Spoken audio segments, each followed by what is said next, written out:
자, 우리 지난 오전 예배 때 제가 다음 주일에 광고를 좀 미리 드렸죠. 다음 주일이 무슨 주일인가요? 맥주 감사주일. 나는 농사 짓지 않으니까 이거 관계없다 그런 것 아니라 그랬죠. 맥주 감사주일의 가장 중요한 의미는 한 해의 감사의 중간 정산이라고 생각을 하시면 되겠습니다. 그래서 헤아려 보시라는 이야기를 하고 싶어요. 한 주간에 내게 주신 은혜가 켜켜이 쌓여 있고 정말 자세히 들여다보면 이것도 저것도 요것도, 우리가 아까 불렀던 찬양에서도 이 모든 것이 은혜이잖아요.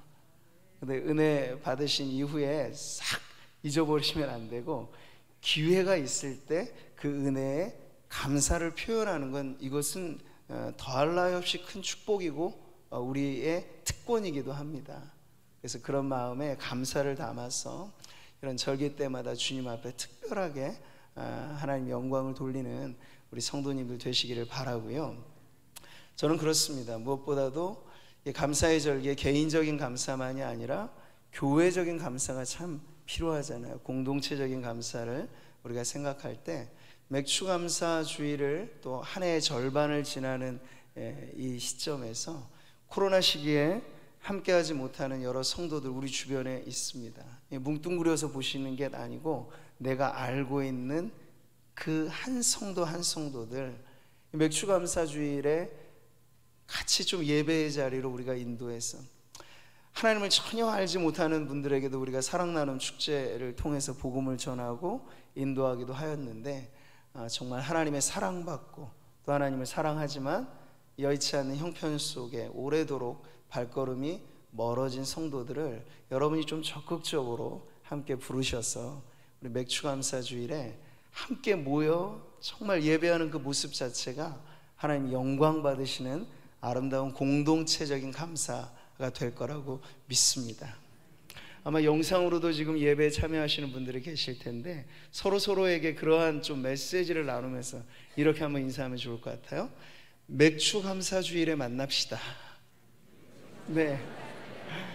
뭐 여기 계신 분들은 다음 주에도 다 오실 테니까 괜찮으시고, 여기 안 계신 분들에게 안부 문자나 전화도 한번 좀 해주시고 해서 다음 주가 맥주 감사 주일인데 우리 한 해 감사를 같이 모여서 예배했으면 좋겠습니다 하면서 맥주 감사 주일에 만납시다 하고 그렇게 좀 서로 문안도 하시고 기도도 하면서 또 아름다운 공동체적인 감사가 다음 주에 또 하나님 앞에 풍성하게 드려지게 되기를 바랍니다. 자, 오늘 우리는 6월 마지막 주일을 보내고 있습니다. 한 해 딱 절반이 지나가는 시점이죠. 그래서 이 시간을 지나면서 제가 하프타임 메시지라는 제목으로 함께 은혜를 나누려고 합니다. 여러분, 하프타임이라고 하는 게 뭐 농구, 축구, 럭비 이런 시간제로 운영되어지는 경기에 전후반 사이에 위치한 휴식 시간이라고 할 수 있겠어요. 근데 휴식만 취하는 게 아니고 전반전에 우리가 미진했던 게 좀 뭐지?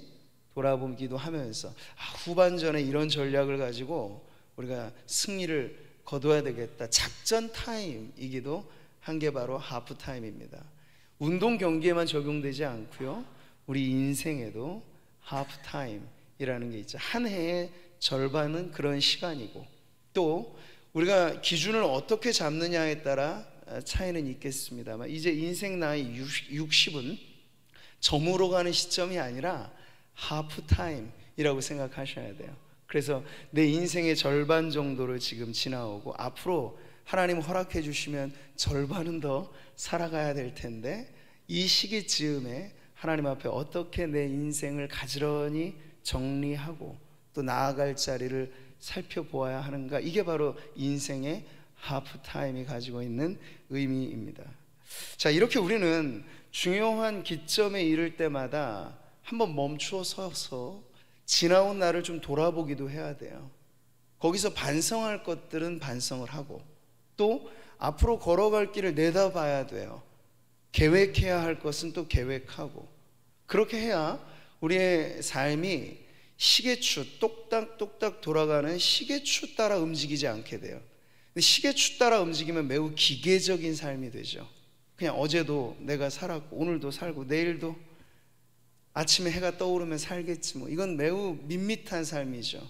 지루한 삶이죠. 그러니까 빨리 권태가 찾아옵니다. 일을 하더라도 빨리 에너지가 소진됩니다. 그러니까 인생의 리듬을 잃어버리게 되면 흥을 잃어버리게 되는 거야. 언제나 우리가 리듬에 맞춰 어깨가 들썩거리고 찬양도 반주가 있고 노래가 불러지는 찬송으로 부를 때 우리가 손뼉도 치고 하잖아요. 마찬가지로 우리의 인생에 리듬을 준다는 건 이 중요한 시점에 멈추어 서서 지나온 날 돌아보고 살아갈 날 내다보면서 전략적인 시간으로 이 하프타임을 보내는 게 매우 중요하다는 거죠. 자, 이 하프타임에 있어서 오늘 전도서의 말씀을 통해서 저는 세 가지로 함께 살펴보려고 하는데, 첫 번째는 바로 때를 아는 지혜를 이 시간에 우리가 가져야 하겠다 하는 내용입니다. 11절의 말씀을 한 번 더 읽겠습니다. 하나님이 모든 것을 지으시되 때를 따라 아름답게 하셨고, 전도서 3장은 1절부터 범사에 기한이 있고 때가 있다면 쭉 그 때에 대해서 열거하고 있죠. 파종이 있고 수확이 있고 또 날 때가 있고 죽을 때가 있고 아주 중요한 인생의 구비구비 그 때가 있다는 걸 말해주는데요, 여기 이 때라고 하는 단어의 의미는 앞서도 말씀드렸죠, 그냥 밋밋한 시간을 말하는 게 아니에요. 오히려 우리의 인생 가운데 뚫고 들어오는 하나님의 시간, 아주 의미 있는 시간을 말합니다. 그래서 어떤 정한 기한, 또 말하자면 기회, 이런 의미를 바로 이 때라고 하는 단어가 갖고 있어요. 말하자면 아주 특별한 시기가 있다는 거죠. 지혜는 무엇입니까? 우리의 인생에 찾아오는 이 특별한 기회를 포착해낼 줄 아는 거예요. 그리고 그 기회를 선용할 수 있는 게 바로 우리의 인생이 성장하고 발전하고 도약하는 매우 중요한 선택이 되는 거죠. 성경은 말씀합니다. 세월을 아끼라, 때가 악하니라. 여기 세월을 아끼라는 말도 일종의 기회비용 같은 의미예요. 기회를 사라는 얘기예요. 기회를 선용하라는 거예요. 근데 여러분, 우리가 살아보면 알죠, 기회가 매일 옵니까? 그렇지 않아요. 오는 기회를 포착해내고 그것을 통해서 제대로 이것을 선용해야만 인생이 전혀 다른 방향으로 나아가게 된다는 거죠. 자, 성도 개인적인 입장에서도 여러분, 한 해의 중반에 딱 멈추어 서서 우리의 삶에 찾아오는 기회가 과연 무엇인가, 내가 지금 어떻게 하나님의 뜻을 분별해서 내게 주신 이 기회를 가지고 한 걸음 더 내디딜 수 있을까를 살펴보는 것이 바로 이 중반의 시기에 우리가 가져야 할 지혜이고요. 근데 성도 개인에게만이 아닙니다. 교회 공동체적으로도 마찬가지죠. 언제나 우리는 신앙을 갖되 역사적인 신앙 의식을 가져야 돼요. 좌표를 딱 그리고 우리가 2021년 코로나라고 하는 특별한 상황, 이 속에 구미상모교회가 좌표가 딱 찍히면 우리의 위치가 지금 있는 거예요. 현재 우리의 위치가 딱 파악이 되는 거죠. 그럼 여기서 우리가 힘써야 될 게 무엇인가에 대하여 우리 힘쓸 것을 찾아낼 수 있는 거죠. 제약된 환경과 상황은 있겠으나 그래도 우리가 여기서 얻을 수 있는 기회가 있지 않은가 살펴보아서 공동체적으로도 그 현재의 역사 속에 우리의 힘쓸 바를 찾고, 또 하나, 우리가 앞으로 지금껏 하나님의 은혜로 여기까지 살아왔고 카리스 아프다니 아름다운 찬송처럼 동행하시는 하나님의 그 보조에 맞춰서 여기까지 왔다면 앞으로도 우리의 인생은 하나님이 허락하시는 한 우리의 교회가 역사 속에 쭉 이어가게 될 텐데, 그렇다면 이 작전 타임을 갖는 거예요. 앞으로 다가올 미래, 올 한 해로 두고 봤을 땐 이제 6월 끝나고 7월부터 12월까지 남은 반년을 우리가 어디에 집중해야 할 것인가 늘 살펴보는 거죠. 그래서 계획을 세우는 이런 공동체적인 의미에서도 때를 아는, 기회를 잡는 그런 지혜를 발휘하는 것이 매우 중요하겠습니다. 제가 주보 칼럼에도 오늘 쓰긴 했는데요, 이 때를 아는 지혜라고 하는 것이 중요한 건 이런 지혜를 갖고 살아가면 시대를 탓하지 않아요. 환경 때문에 뭐 이런 핑계를 댈 필요가 없어요. 이 투자의 귀재로 알려진 워런 버핏이 자기의 생애에 가장 성공적인 투자담을 이야기할 때 1974년 오일 쇼크, 석유 파동 때 오히려 자기는 기막힌 투자의 성공을 거뒀다고 이야기를 하잖아요. 그러니까 불황이 또한 기회다라는 멋진 말을 자신의 인생 자서전에 써놓게 된 거죠. 그러니까 이렇게 때를 포착할 수 있는 안목을 갖고 있으면요, 불황의 시기에도 보이는 거죠. 아, 하나님께서 일하심이 여기 있구나. 여러분, 하나님의 지혜로 훈련된 요셉이 애굽의 총리가 되잖아요. 7년의 풍년이 지나 7년의 흉년이 왔을 때 당황하지 않아요. 미리 준비하여서 그 흉년의 때를 오히려 곡간을 풀고, 그리고 그러면서 더 많은 것들을 이렇게 기회로서 붙잡을 수 있는 그런 지혜를 발휘하니까 7년의 흉년이라고 하는 것이 오히려 요셉의 리더십, 총리로서 그가 우뚝 서게 되는데 매우 좋은 기회로 작용하게 됐다는 걸 우리는 알고 있습니다. 사랑하는 성도 여러분, 우리는 지금 계속된 코로나 시기를 보내고 있습니다. 위드 코로나 또 지금 어려운데, 이제 앞으로 우리는 분명 예상하는 문제가 있습니다. 지금도 힘겨웠다면 코로나가 지나고 나는 후폭풍, 이 포스트 코로나라는 시기는 반드시 오게 될 텐데요, 못지않은 혼란과 어려움은 세상에 도처에 일어나게 될 것입니다. 근데 우리 성도들은 요셉의 지혜를 가지고 우리는 모르는 인생을 물론 살지만 하나님이 이미 주신 말씀을 가지고 살아간다는 건, 어려움은 있겠지, 고난도 있겠지, 그러나 고난과 역경 속에서도 하나님은 여전히 우리와 함께 하시지 하는 그 믿음 가지고, 고난과 역경 속에서도 적용되어질 수 있는 약속의 말씀을 무기 삼아서 전진 앞으로 하게 되면요, 뚫리지 않는 길은 없다는 것을 여러분 믿으시기 바랍니다. 영적인 기회로 삼자면 고난은 우리에게 유익입니다. 고난당한 것이 내게 유익이라, 이로 말미암아 내가 주의 율례들을 배우게 되었느니라. 비바람이 몰아치지 않으면 편안하죠. 온실 속의 화초는 뭐 고생 없이 자라납니다. 그러나 전혀 다른 환경 속에서, 광야에서, 사막에서 선인장이 꽃이까지 피워가는 이것은요, 여간 단단하지 않으면 일어날 수 없는 생명의 역사인데, 고난의 바람을 통해서 우리가 얻을 수 있는 유익이라는 건 신앙이 단단해질 수 있다는 거예요. 공동체가 더 강하게 결속될 수 있다는 거죠. 인생의 광야는 분명 힘든 여정입니다. 그러나 우리는 이 광야를 통과할 때 무엇을 경험할 수 있어요? 광야의 하나님을 체험할 수 있어요. 이스라엘 백성이 뭘 경험했습니까? 광야에서 경험한 거. 밤에는 불기둥으로, 낮에는 구름기둥으로. 이건 적과 꿀이 흐르는 가나안 땅에서 경험해 보지 못했던 기적 아니었습니까? 오직 광야에서만. 마찬가지로 고난은 힘들고 어려운 여정이지만 이 고난의 과정에서 우리가 얻을 수 있는 축복도 고난 없는 때 못지않게 풍성하다는 믿음을 가지신다면, 얼마든지 우리는 역경 속에서도 기회를 포착하고 그것을 선용하는 지혜로 살아가게 됨을 믿습니다. 자, 두 번째 합타임에 우리가 생각해야 될 내용은 바로 이것입니다. 솔로몬이 인생 잠언과 같은 전도서를 쓰면서 때를 아는 이 지혜로 인생을 살아가며 또 중요한 가르침을 이어서 말합니다. 11절 한 번 더 보시죠. 또 사람들에게는 영원을 사모하는 마음을 주셨느니라. 그러나 하나님이 하시는 일의 시종을 사람으로 측량할 수 없게 하셨도다.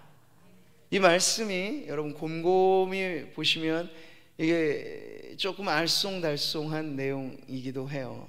근데 한글 번역에는 영원을 사모하는 마음이라고 해서 딱 우리에게 와닿게 번역은 됐는데, 이게 원래 의미에서는 이 영원을 사모한다라는 단어가 원어에는 있지가 않아요.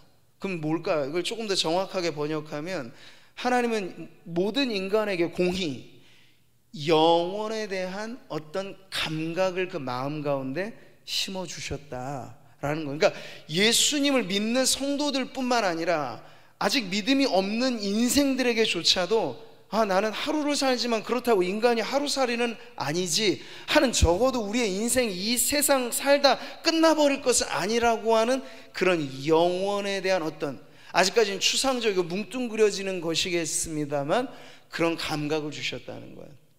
그럼으로써 오늘을 살아가는 우리의 삶을 과연 어떻게 살 것인가에 대한 하나님의 그 이끄심이 바로 이러한 영원에 대한 전망과 혹은 감각을 통해서 갖게 해주셨다 하는 게 이 말씀의 본의적인 뜻입니다.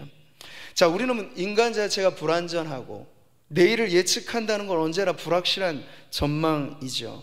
자, 그럼에도 불구하고 영혼에 대한 관심을 갖고 살아가게 되면요, 이 불확실한 것 투성인 세상에서도 우리는 무언가 중심을 붙들고 살아갈 수 있다는 이야기예요.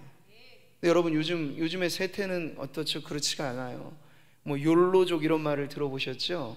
내 인생 한 번뿐이니, 한 번뿐인 인생 정말 의미 있게 살자, 이런 쪽으로 가면 참 좋겠는데, 한 번뿐인 인생 나를 위해서 소비하면서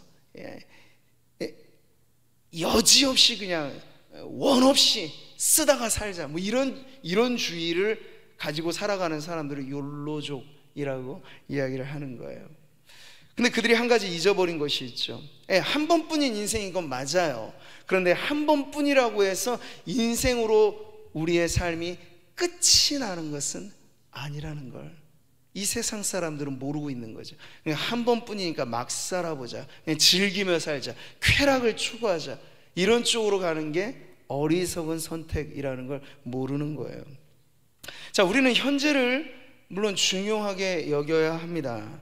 그러나 그 현재를 어떻게 보느냐는 매우 중요한 문제인데, 영원이라고 하는 관점을 가지고 오늘을 보는 것이죠. 그래야만 요즘에 욜로족처럼 그저 진탕 소비하고 낭비인 줄도 모르고 인생을 허랑방탕하게 살지 않고 보람되게 의미 있게 살아갈 수 있다는 것이죠. 여러분, 오늘 한 해의 중반을 지나는 가장 중요한 의미의 메시지는 이것입니다. 적잖이 많은 성도님들이 이 시점에 한 해를 돌아보고 중간 정산을 할 때 말이에요, 잃어버린 세월이니 혹은 실패한 날들이니 이렇게 좀 무력하게 혹은 우울하게 우리의 지나온 날을 돌아볼 수도 있습니다. 근데 그런 생각에 잠겨 있으면 과거라는 것에 발목이 붙들려지지요.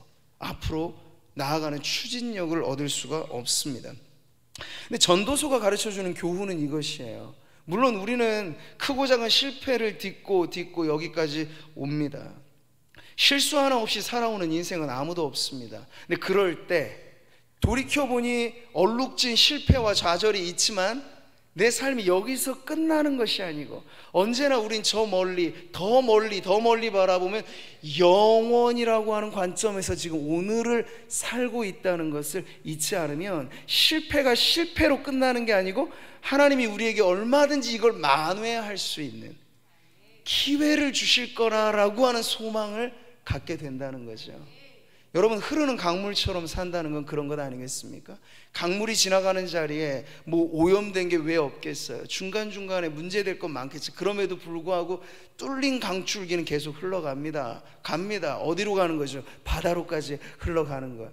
영원이라고 하는 시간 세계까지로 우리가 가게 될 때 중간에 여러 많은 우여곡절도 있고 험산줄령 넘듯이 그러한 아픔이나 고난, 역경 다 있겠습니다만 우리는 언제나 실패 속에 좌절하지 않고 이게 끝이 아니다, 내 인생은 하나님께서 영원으로 인도하시는 흐르는 강물처럼 가고 있으니 실패를 딛고 일어나 다시 한번 하나님께서 내게 주신 이 흐르는 강물 같은 세월을 하나님의 영광을 위해서 살아야 되겠다 하는 그러한 결단을, 거룩한 소원을, 영원을 관점으로 오늘을 바라보면 우리는 언제나 그런 성경적인 낙관, 성경적인 소망을 가질 수 있다는 이야기예요.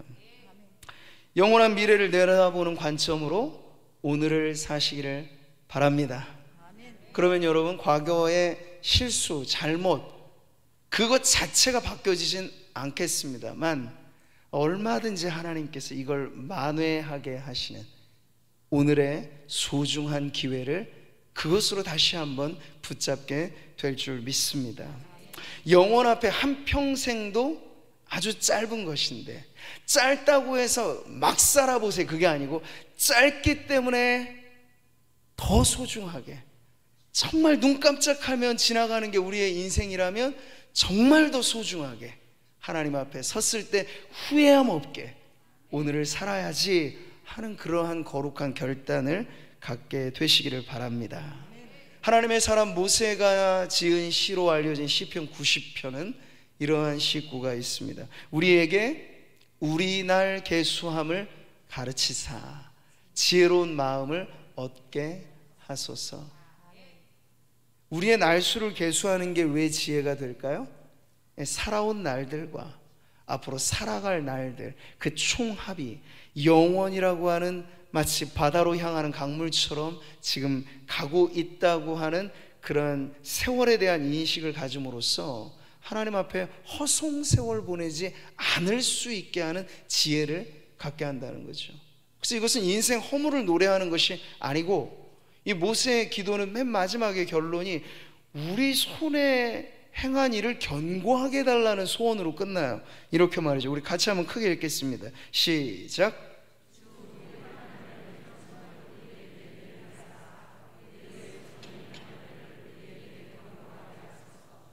우리의 손이 행한 일을 견고하게 하소서. 인생의 허물을 말하는 사람의 기도하고는 어울리지 않죠.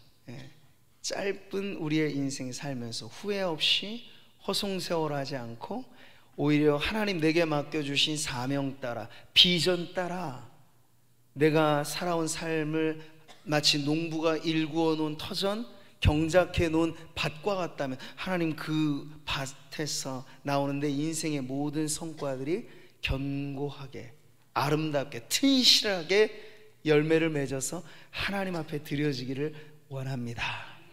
그러한 기도인 것이죠. 자, 마지막으로 세 번째, 우리는 이 인생의 한 해의 중반을 지나면서 우리의 일상에 가장 소중한 것이 무엇인가 하는 것을 살펴보아야 하겠습니다. 매일의 삶은 중요하죠. 오늘도 제가 오전에 설교에서 말씀드린 것처럼 일상, 삶, 거기에 신앙이 대입되어야 우리는 진짜 백의 신앙생활하는 그리스도인이 될 수 있기 때문에 그렇습니다. 일상을 놓치면 우리는 모든 것을 잃어버리는 것입니다. 자, 오늘 말씀을 다시 한번 보세요. 사람들이 사는 동안에 기뻐하며 선을 행하는 것보다 더 나은 것이 없는 줄을 내가 알았고, 사람마다 먹고 마시는 것과 수고함으로 낙을 누리는 그것이 하나님의 선물인 줄도 또한 알았도다. 솔로몬의 지혜로운 이 인생의 가르침은 보다 나은 삶을 우리들에게 소개해 주고 있습니다. 근데 그 보다 나은 삶은 뭔가요? 기쁨과 감사가 넘치는 삶이죠. 근데 그 기쁨과 감사가 어디에 넘칩니까? 특별한 이벤트를, 특별한 인생의 잔치를 벌여서만이 아니고, 여기 보세요. 사는 동안, 이건 일상을 말합니다. 먹고 마시고 수고하는 것, 이것도 역시 일상이죠. 매일의 삶 속에 기쁨과 감사가 하나님의 선물같이 만끽되어지는 것, 그게 바로 보다 나은 삶을 살아가는 비결이라고 하는 거죠. 뭐 보니까 올 들어 이 하반기에 여러 기념일들이 겹쳐 있을 때 뭐 국민들에게 위로를 주려고 했는지 모르겠습니다만 휴가를 다 연장하는 정책으로 많이 이렇게 늘려졌다고 하죠. 근데 거기에 많은 사람들이 어쨌든 환호하는 이유는 우리는 1년 365일 매일이 소중하게 살아가는 성도들인데 세상은 또 조금 다른 것 같아요. 특별하게 여겨지는 뭐 휴무일이라든지 빨간 날, 쉬는 날, 그런 날을 막 손꼽아 기다리면서 직장인들은 한 해 중반 정말 힘들게 일하는데 하나 위로가 있는 거예요. 소망이 있는 거예요. 여름의 휴가. 이 짧은 휴가를 바라보면서 힘들어도 참자. 근데 몇 박 며칠 갔다 오게 되면은 그걸로 다 끝나버리는 것 같이. 그러면 어떻게 남은 세월 살지? 그러면 다음 해에 찾아올 휴가를 또 바라보고 살아야지. 이게 참 안타깝고 애처로운 현대인의 삶이겠습니다만, 근데 중요한 걸 빼뜨리고 있는 거예요.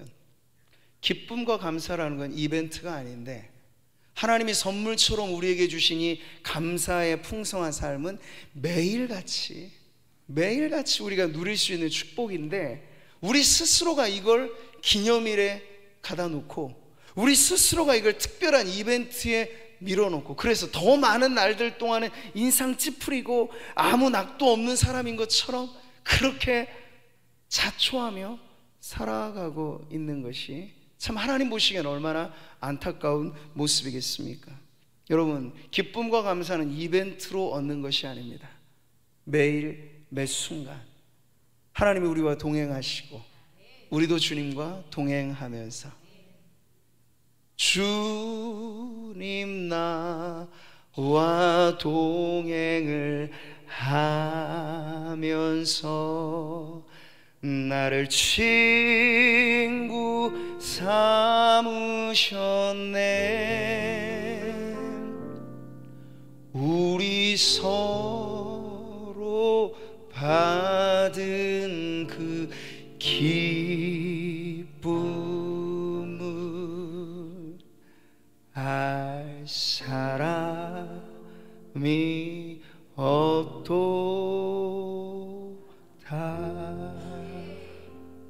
할렐루야. 성도들은 이렇다고요. 기쁨과 감사를 1년 365일 우리가 잊지만 않는다면, 일상은 소중한 날이고 매일같이 주님은 나와 함께 하시고, 나도 주님을 친구 삼아 마음과 마음을 털어놓듯 아침 저녁으로 주님 생각하고, 앉으나 서나 주님 생각하고, 그러면서 주고받는 그 아름다운 사귐 속에 여러분, 기쁨은 정말 터져나오는 샘물처럼 우리 안에서부터 우리의 삶 전체를 적시는 축복의 강물이 될 것입니다. 이런 기쁨은요, 여러분 빼앗기지 마시고 뒤로 미루지 마시고 매일같이 누리시게 되기를 축복합니다. 자, 오늘 우리는 작전 타임과 같은 이 하프 타임을 통해서 우리 자신의 이상적인 자아상을 그릴 때 이벤트형 인간으로 살아가는 것이 아니라 어떤 인간으로 살아가는 게 중요할까요? 일상형 인간, 매일 매 순간을 깨어서 하나님 앞에 살아가는, 그걸 말하자면 일상형 인간이라고 할 수 있다면요, 먹고 마시고 자고 깨고 일하고, 일할 수 있다는 것 자체가 얼마나 큰 축복인가를 우리가 잊으면요, 일할 때는 죽어라 힘들게만 하고, 그 일의 대가로 얼마 알량한 돈을 받거나 그 일의 결과로 휴가를 얻거나 진급하거나 이럴 때만 기뻐하면요, 오히려 더 많은 나날 일할 수 있음에 건강 주셨고, 일할 수 있음에 기회를 주셨고, 일할 수 있음에 내 모든 것을 하나님께서 그래도 지금 내 터전을 마련해 주셨다는 것에 감사는 다 놓쳐버리고 사는 거예요. 여러분, 그러지 마시기를 바랍니다. 땀 흘려 일할 수 있는 그것이 하나님 내게 주신 축복임을 알아 결과에만 감사하는 게 아니라 과정에 놓치지 않은 감사가 우리 안에 계속해서 넘쳐나게 되기를 축복합니다. 일상이 모이면 항상이 됩니다. 일상의 일들이 모이면 범사가 됩니다. 그래서 주님 말씀하신 거예요. 항상 기뻐하라, 쉬지 말고 기도하라, 범사에 감사하라. 이 모든 것이 여러분, 우리의 매일의 삶에 하나님께서 그토록 바라시는 그리스도 예수 안에서 우리를 향하신 하나님의 뜻이라 말씀하고 있으니, 한 해 중반을 지나가는 이 중요한 작전 타임에 여러분이 혹여 일상을 놓치고 계시다면 다시 붙잡으십시오.